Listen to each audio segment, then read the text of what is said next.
Interviews on crypto, blockchain, with your host, Blockchain Wayne, on FTC. Hey everyone, welcome back and thanks for watching. Today we are joined by Luke Stokes. Now Luke is the Managing Director of FIO, but don't let that fool you. He's got a ton of experience in the space, a lot of things that are happening. So excited to have Luke on today. Luke, thanks for joining us today. Wayne, thank you so much for having me. I'm really excited to have a conversation with you. Awesome, man. Yeah, so let's get right into it, man. I'm excited to find out. You've had a lot going on lately, and we're going to want to know more about that. But first and foremost, tell me a little bit about your background. Like what got you to where you are today? What led you to down this road in the cryptocurrency space and what you're currently doing? Yeah, it's a little bit of a long story, so I'll try to compact it a bit. But I majored in computer science at a good university. I was very interested in the payment space. I eventually started a company with a good friend of mine called FoxyCart. It's an e-commerce shopping cart platform. And so we did that for about 10 years. I got a programmer background with computer science degree, and kind of got really familiar with the payment card space, like the acquirers, the payment gateways, the merchant account providers, the banks, all the way down to the credit card companies and everything in between. And recognizing like this is a really fundamentally broken system, learning about central banking, learning about how the whole fiat currency world works. And it was around 2013, actually in January, when I bought my first Bitcoin. I spent, I think it was $50 and I got 2.5 Bitcoin. And I really was just like, at first, 2011, 2012, I saw this and I was like, fake internet money, you mine on your computer, that's never going to work. But as I saw and got a little deeper, I think I saw an anonymous Twitter handle had a Bitcoin address on it. And I was like, wait, what? These guys may be crazy, but they're not stupid. Like if they're using this as money, there's something to it. So I got more and more involved from 2013 on. Got my company involved. Actually, I was doing presentations in 2013. I started a meetup in Nashville, Tennessee about Bitcoin, just talking about it's going to be more disruptive than the internet. And there's actually still a Bitcoin wiki entry for FoxyCart because we were an early e-commerce platform that was encouraging people to accept Bitcoin. I kind of got a little disillusioned with the whole block size debate, the lack of governance on chain, and just with the bear market, my first bear market in 2014, watching that all happen and seeing the community disperse, and I got then kind of re-energized a bit when I got involved with the Steem blockchain. Now I consider the Hive blockchain.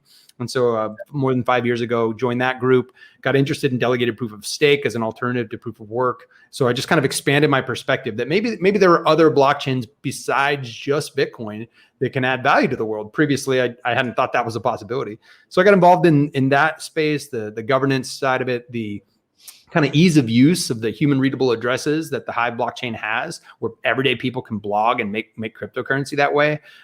Kind of got recruited from there to help launch the EOS network with EOS DAC, which is a decentralized autonomous community enabler and provider, DACs and DAOs. So I'm very passionate about on-chain governance and tools for global nonviolent consensus, ways that we can come together. And so through that process, eventually around 2018, I sold my company back to my business partner so I could focus full time on consulting and advising.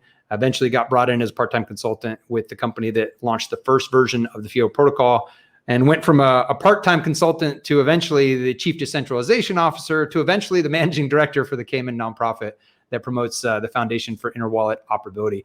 So we could talk a little bit more about that later, but basically my focus has been completely on making crypto easy to understand, easy to use, and accessible to everyone in the world. Because I really do believe blockchains are a mechanism for global nonviolent consensus. And this is something that our species has never had before, where we get to have the control of our own stores of value. And that to me just gets me all excited and passionate. Those are the things I get involved in. Eventually, after that, I moved to Puerto Rico with my wife and 3 kids.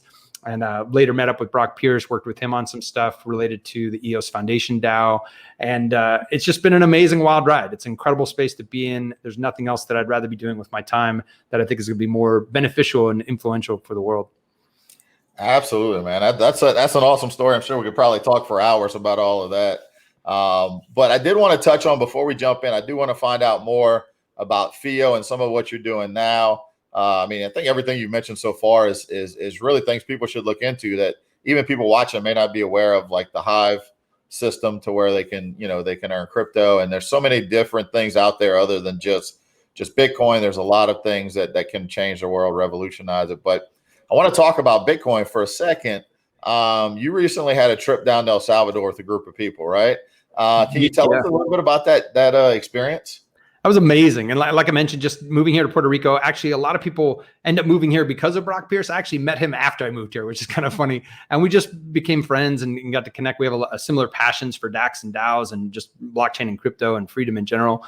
And through that, he saw a tweet that I tweeted at the president. It's one of those kind of interesting stories. We just kind of boldly say, hey, Mr. President, well, how cool would it be to have a human readable crypto handle for all of El Salvador? Like every citizen could have their own FIO crypto wallet handle. And I sent it along to some people to say, hey, check out this tweet. What do you think of this idea? And one of them was someone that works with Brock's team and does different projects. So he created a group on WhatsApp and said, hey, check out this idea.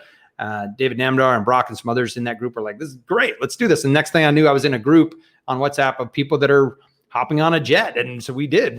A week later, I'm in El Salvador meeting with the president, or not the president, but a bunch of his advisors. So we originally thought we were going to meet the president, but we met with a whole bunch of different secretaries from different departments, including the central bank, and just amazing, surreal experience. 2 days of, incredible discussions that they had with us as far as what they've been doing in that country so that we could take them very seriously. I was really, really impressed. And all of us were really, especially those who worked with governments in the past, that they didn't come across like a government. They really acted as if they were entrepreneurs, and they were given this responsibility of a treasury to implement a goal. And they used as an example, which I thought was really interesting, highlighting their COVID response, how they built this incredible facility for mass vaccinations. They built this incredible hospital remote medicine facility. And they had us tour these facilities, and they made it very clear. We did this in a very short amount of time. We had a 97% approval rating of how we rolled this out. And we are the team that are implementing the Bitcoin law. And it was really impressive. We all kind of felt like they were pitching to VCs saying, hey, believe in us, back us, come with your support, come with your help. And then meeting the different people on the ground there at Bitcoin Beach, people that have been laying the groundwork for this for, in some cases, for many years. It was really, really exciting to see that this country and the people here, they're ready for this. They're very excited for this. And to them, this is, not some theoretical experimental thing that might happen or might not. They're like, we're on day 82. We're on day 81. Like they're counting down the 90 days referenced in the law. So they were very excited, very passionate, very serious. And I think it's a pivotal moment. I think the game theory dominoes of countries that recognize when they back themselves by what has historically been over the last 10 years, the strongest investment, the strongest store of value, even if you look at the yearly lows, I think it's going to create a domino effect that is going to change the world. Yeah, absolutely. And I think I've read some of the things that you've written about it. And you touched on it briefly. It changed your perception of how governments operate. Not all of them are like some of the ones that you and I may have dealt with in the past. I got to unpack that a little bit. I mean, I've definitely been labeled a voluntarist, an anarchist. And when I say anarchy, I just mean without rulers. It's a mechanism that all human interaction should be as voluntary as possible. So many people we call statists, people who support government action, would agree with the definition that a nation state is a monopoly on the initiation of, in some cases, violence, essentially, in a geographic region. They also have a monopoly on currency creation, on law, on justice, and things of this nature. And so I've always kind of been against that. I've been looking for like the Buckminster Fuller route of don't fight the existing system, but create a new one that out innovates it and makes it irrelevant, right? And so it was an amazing experience to recognize as someone who's been labeled a voluntarist that there are a group of people here that really want to help their people. They talked about how they changed the crime statistics. They gave a whole phenomenal presentation on that. They talked about their surfing community and how they're helping with tourism and things. And it was just, it was really encouraging to know that there's a mechanism for hierarchy that can be beneficial to humans. And that's something I've more recently been opening myself up to. My hope is that we can shift it to, nonviolent hierarchy, voluntary hierarchy. And I think that's what these technologies enable. Yeah. So nonviolent, and people have the freedom to make a choice. And I think that's what Bitcoin is doing for El Salvador. It's given them a choice when they've really been, the last 20 years, they've just been kind of stuck, kind of not been able to do much. And I think they see this as an opportunity for their people to have more freedom. And there's been a little controversy as far as like some people say, hey, it should all be voluntary. We don't like that the law mandates that vendors and, government facilities have to accept Bitcoin. And I understand that agreement or that concern, But I also think that there has to come a time where there's some strong leadership. And I think this is important for adoption. If it's optional, it's kind of like, we might get to it, we might not. And people people fear change. They fear making adjustments to their systems. So just kind of go along and do what they've always done. And there's two parts to the law that I think kind of make this not as big of a deal. One is that you don't have to use it as a citizen. It's an option for you. If you're a vendor or you work with the government to receive payments, then you do have to accept it, but you don't have to keep it. So if you don't want to deal with the volatility, as part of the law, they have it. We can immediately convert as you receive it into the exact. So if you want $10 and you get $10 in Bitcoin, you're going to get $10 in USD if that's what you choose. So I do like that they've structured this in a way that I think will lead us towards a direction that is more voluntary. And once this opens the door for other opportunities, one of the things that one of the key points of maybe disagreement that I have with some of the more intense kind of Bitcoin maximalists is they're convinced that there's only ever going to be one currency to rule the world. And they might be right. I get Gresham's law and all that kind of stuff. But I also recognize that like the central bankers, the reason why they have so much power is they can create money out of nothing. This is a power that essentially every human has, where it's shared storytelling that creates value. And you get a community together that creates their own stories of value, then it's possible that can be real. And so I think there should at least be the opportunity for communities to do that. And it should be voluntary. Yeah. Yeah. And I also agree. I mean, I don't think it's a zero sum game where it's going to be Bitcoin or nothing. I mean, if you do that, you exclude so much great tech. Now, don't get me wrong. There's a bunch of crap. There's a bunch of crap out there. I'll agree. Most of it is not even worth giving a second look to. And to that, I applaud the Maximalists who are protecting the industry, protecting what they value. They're doing a great service from that perspective. But I agree with you. It's just like the internet has multiple layers of technology. It's not going to just be one stack. And I agree with the Lightning and layer 2 solutions. I think those are very fascinating and interesting. But I think it's like also the concern of we don't want to be a monoculture, right? A monoculture only has one way to do something and only that one way. And that introduces systemic riskiness in my perspective. Like we need multiple approaches. Yeah, absolutely. Absolutely, man. So, all right. So moving on from that, I mean, that's some great stuff with El Salvador. Are there any future trips planned to revisit or? There's talk of a Latin American conference that's coming up. There are other discussions with other world leaders and other different groups. So I'm just kind of in the whirlwind at the moment, deciding, how much I can add value, how relevant it is for me to participate. I'm just very excited to be among an incredible group of people that are passionate about adoption. So we'll see where it goes. It's going to be an interesting ride for sure. Awesome. And you mentioned, so kind of the segue into being included in that trip was a tweet about FIO. So tell us a little bit about what FIO is and what is the purpose and drive of FIO? Excellent. I'd love to. The reason I got involved and the reason I think this is important, it's very similar to in the early stages of the internet, is all these different technologies that kind of didn't come together very easily. They're difficult to use. And then something called the hypertext transfer protocol comes out. So when you go to your web browser and you type in HTTP, that's what that means, hypertext transfer protocol. And that's where you get the World Wide Web. You get web browsers. You get like links and forms and things you can interact with. It's basically a user experience layer to the internet that created the World Wide Web. And when I think about crypto and blockchain, it's in a very similar place. You got these confusing long public addresses that just get people freaked out because like, wait a minute, if I don't do it exactly right, I can lose my funds forever if I copy and paste the wrong thing. If there's a man in the middle attack, if that QR code that's unencrypted was for the wrong thing, my money is gone forever. And it's very, very stressful for people. There's not having a joyful experience with traditionally how crypto is done. And on top of that, most financial interactions don't start with money just showing up in your bank account. Like that doesn't happen. You go, wait, where did this come from? It always starts with a request, whether it's an invoice, you're submitting your to get paid. There's always a mechanism like order cart, something like that. And so there's features that are needed to make crypto easier to use. And that's what FIO brings. So the FIO protocol is a decentralized open source protocol. We call it basically a usability layer for all blockchains and all tokens. It doesn't interact with a specific blockchain, but actually sits above them in the user experience layer. So this would be wallets, exchanges, any crypto-enabled endpoint that has a user sending or receiving tokens. And the three main features that come with that are human-readable, like crypto wallet handles. So in this case, it would be Luke@Stokes as an example. That is my crypto handle. And you can send me any crypto you want to Luke@Stokes. In addition, the second feature would be you can also request funds from Luke at Stokes. So you can do a request for payment in a decentralized, encrypted way between the two parties. And in that request, this is the third feature, you can add data. So memo or some context about the transaction. And so this enables your situation with your FIO interactions to be similar to like your bank statement. You can see transactions to human readable addresses, so you know what it's about, and you have that memo for context. And all of that information is encrypted between the two parties. So it's really kind of a usability layer for the whole crypto space. And it's done in such a way that it's not a private company extracting, rent fees or anything. It's really a decentralized business model. So everyone who participates, those who secure the network, those who vote for the block producers with our staking rewards that are coming in this summer, hopefully, as well as those who integrate the protocol, and the foundation itself, which continues developing the protocol, doing marketing, business development, and integrating more partners. So it's kind of this model where everyone who adds value gets to receive value. Awesome. I mean, that's exciting to hear because, I mean, I agree. The one thing I've told people over the years, two things that's going to drive crypto adoption is going to be education and these protocols that are going to make it easier to use.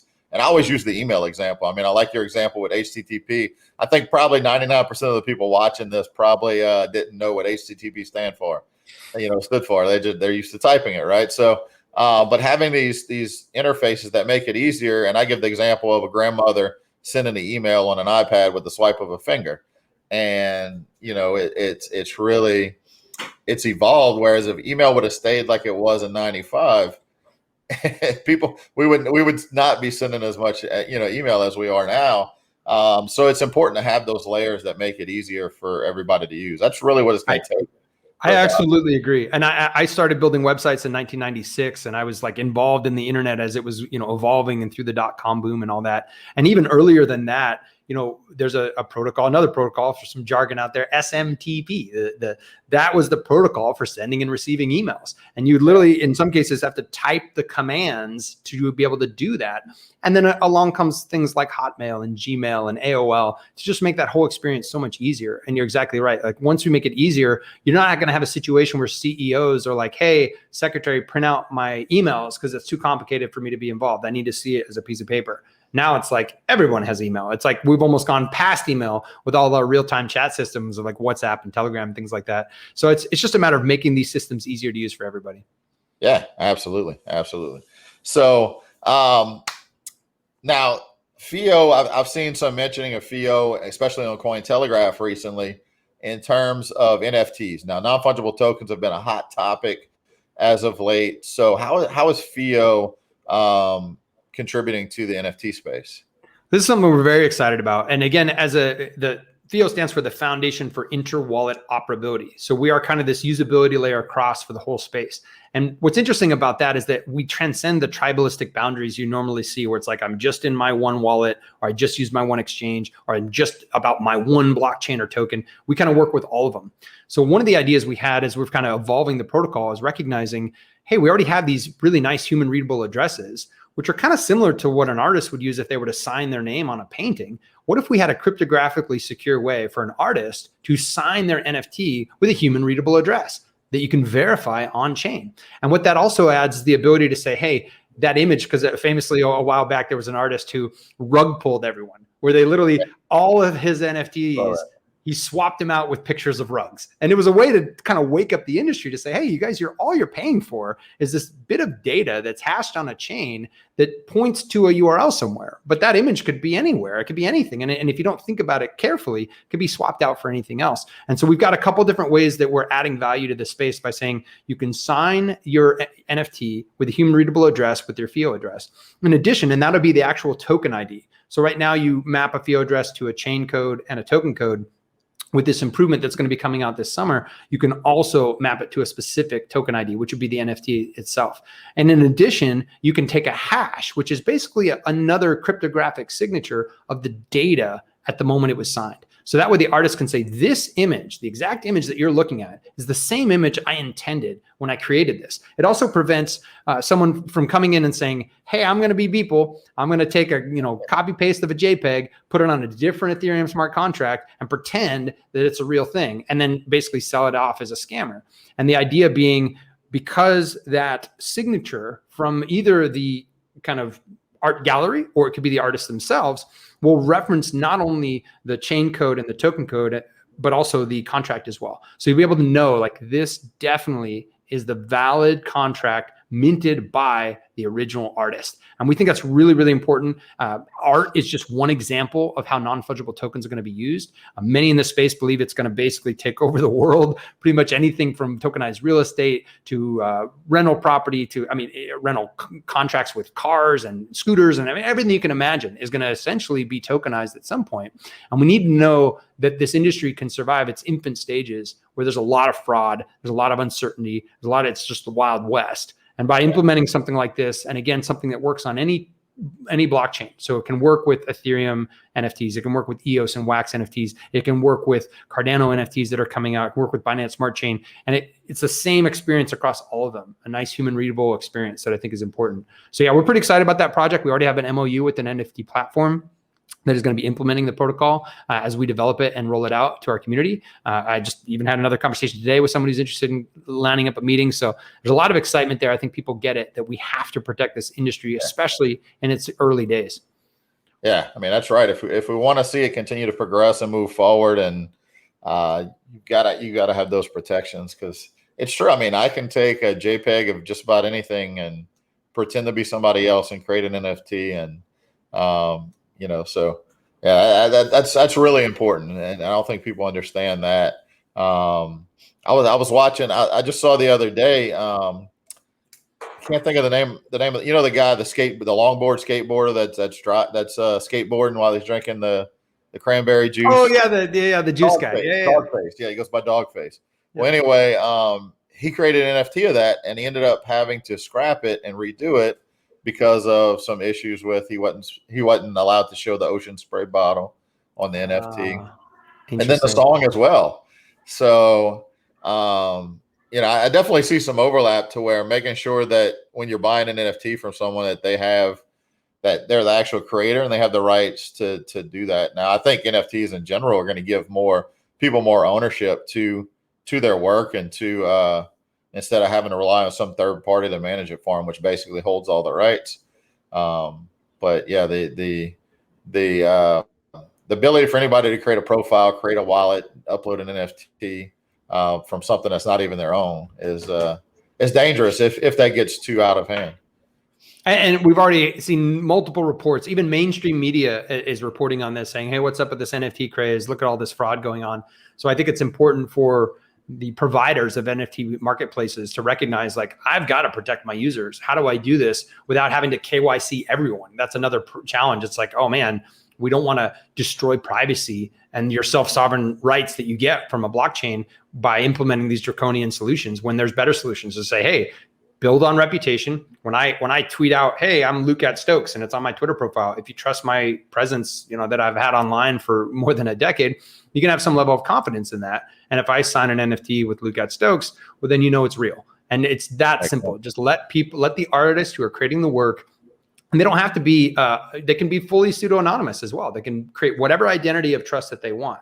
Beeple or whatever the acronym you want to use, you can. Yeah. So I like that. Yeah, because most people try to always gravitate towards KYC, and that's not the best way to do it. That's just more of just another invasion of privacy, really, when there's other ways to verify identity. So that's great. That's an important point about FIO as well. Like, I gave the example of Luke at Stokes, but you could just as easily be, Satoshi at HODL. You could be whatever you want to be, and that could be your crypto handle. As long as the people you interact with know that that's you, then you've accomplished the goal. I wonder if anybody snagged that one yet. Satoshi at HODL. All right. So a lot of things happening there, man, at FIO. I guess really next, man, I just want to find out more. What do you see is down the road as far as with what FIO is doing? Any integrations you can announce? I know it's available. I've seen it in quite a few wallets before. I had really dove deep into what FIO was. I had seen it in some of the wallets that I use. So what other integrations can people look forward to maybe potentially come? I know there's some things you can't really talk about yet till it's down the road and available to talk about. So. Yeah, no, there's a lot of exciting stuff going on. And as you mentioned, if you go to fioprotocol.io /ecosystem, I think we have more than a dozen wallets and exchanges. I think it's up to around 15, 16, 17, 18, somewhere around there with wallets and exchanges that have integrated the protocol. There's one that I probably can announce. It's technically in production and live, but although it's only been kind of soft launched. If you check out alti.com, I'm very, very excited about this one. This is a Telegram and WhatsApp based bot it is a custodial bot. So just, be careful with that. Obviously not your keys, not your coins is definitely rule number one. But sometimes when you want something easy for your spending cash, it makes sense. They did a FIO integration. And I think it's one of the most exciting ways to onboard people to crypto that I've ever seen. And this is, more than 8.5 years speaking here, where if they already have a WhatsApp account, they already have a Telegram account, they literally just message the bot with /onboard, and then they can do /FIO, FIO. And it sets them up with a wallet handle, does all their mappings. And now they can start saying, hey, I'm just, Luke at Alti, for example. And I'll go right to my phone and I can then pay for stuff right away. And so it's really, really exciting. Those type of integrations that really get the importance of usability.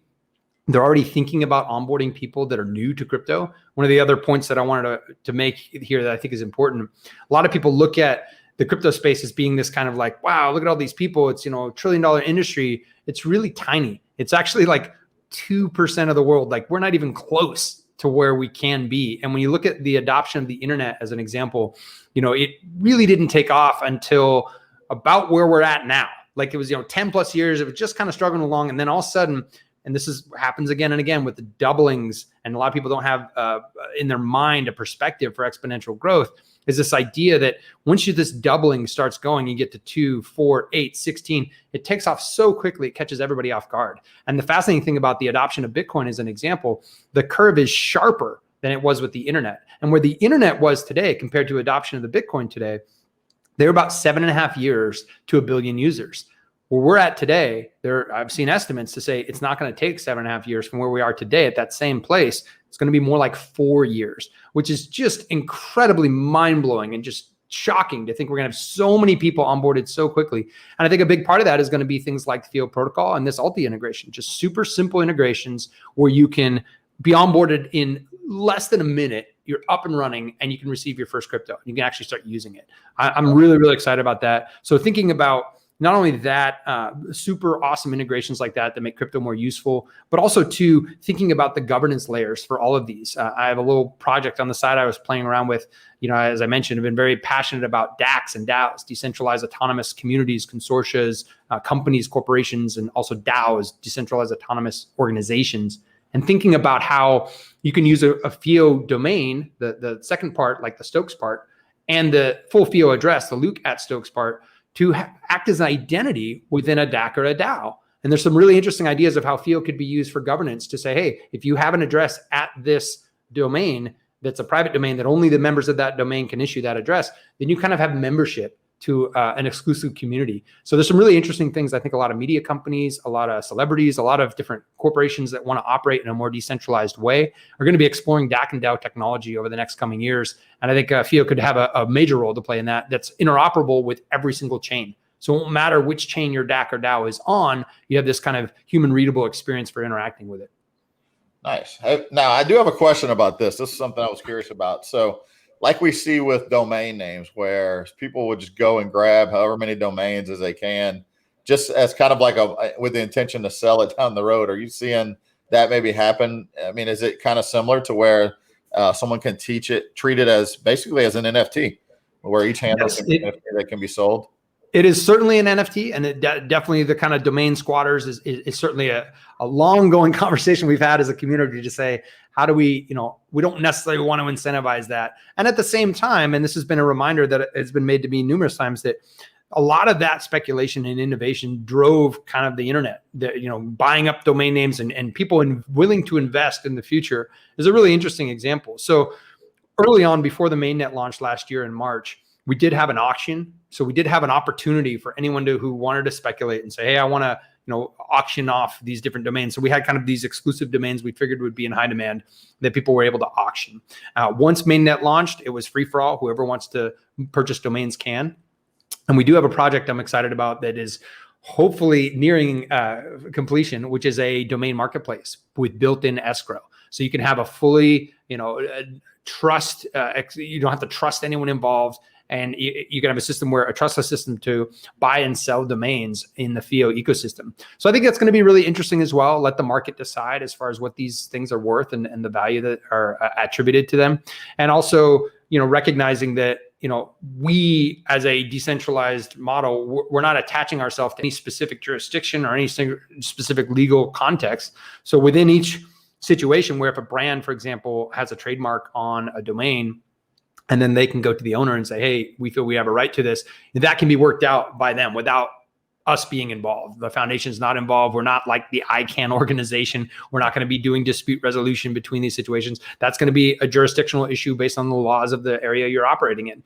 And ultimately, I think that's the way it should be. Is let the market decide, let it be open, transparent, free to everyone to connect with and interact with. There's no restrictions to it. It's an open source protocol.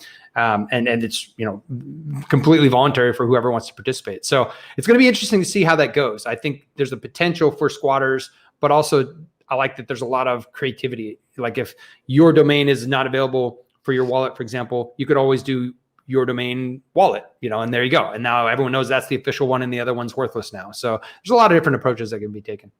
Awesome. So you mentioned the FIO website. Where else can people maybe follow more?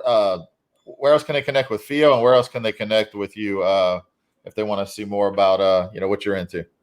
Absolutely. Love to chat with people and have conversation. You can follow Join FIO. That's Join FIO on Twitter. You can also do fioprotocol.io/chat and join our Discord. We have an active community of worker proposals, people that are participating directly in the DAC or DAO, adding value in that Discord server.